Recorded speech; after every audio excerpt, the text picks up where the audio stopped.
Hello and welcome, ladies and gentlemen, to the third review in the book titled 1001 Video Games You Must Play Before You Die, presented to you by myself, Ginge. This week we're looking at Breakout. As always, you'll get some information and then have the game reviewed by gameplay, story, graphics and audio. So to start off with, Breakout was originally developed by Atari in 1976 and can be compared as a single-player Pong. Originally on the arcade systems, it was ported to consoles such as the Atari 2600, which I used to play this game on. Apparently Steve Jobs and Steve Wozniak had some involvement in this project, but I can't understand what Wikipedia says about chips and all this fucking malarkey. But I choose not to talk about Apple much, as I don't like most of their products, nor what they stand for, and I'm not one of their fanboys who circle jerks each other off when the next fucking iPod fucking 45 comes out and it's a different fucking colour. Anyway, moving on, let's talk about the game, and my word do I have a bit to say. Holy motherfuck is one thing, it's another to say I haven't even got past the first level. Okay, let's look at this from the start. At the top you've got the score, okay, pretty simple enough. Then over to the right you've got how many balls you've got, and then the level I assume, as I haven't fucking got past it yet. But yes, from the get-go it seems a nice friendly game anyone can enjoy with pretty rainbow colours and whatnot, but then it chooses to flip your world upside down and fuck you over. It all seems nice from the start, hitting the blue, green and yellow blocks, getting nice 8-bit sound effects, but then as soon as you hit one of the orange blocks, the square ball goes Super Saiyan on you and becomes a mad cunt. This increases the difficulty of this game, and at this point I'm struggling. I don't know who this game is marketed at, but it's probably the Asians. It also doesn't help to the difficulty level the fact that sometimes the ball passed through some blocks, throwing it off course, and again having you looking like a right plum as you miss the ball. Also to the fact that there have been numerous versions and variations of this game released, and I always thought if it hit from behind, it still counted as a hit. Apparently not in this game unless it's got enough distance between the ball and the block. Now the emulator I'm using only lets you use the mouse or arrow keys. The arrow keys being shit in this predicament, and myself using a laptop touchpad, again it didn't help with the difficulty. But if anyone wants to buy me a USB Atari 2600 joystick, be my fucking guest. However, I did manage to figure out a way to get a decent score by using the internet. It involves hitting all the blocks on one side. Easier said than done, and then it goes like a mad cunt at the top and you just keep hitting it back again. Anyway, let's get to the reviewing part.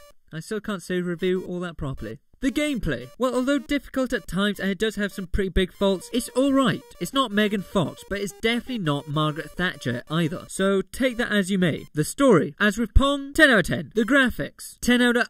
I would give it 10 out of 10 as it is pretty nice. For its time, it's chic and whatnot. But I have to say, when you take too long on the start and ending screens, it changes the colours to some god-awful shit. So for that, you don't get 10 out of 10. Sorry, Breakout. The audio.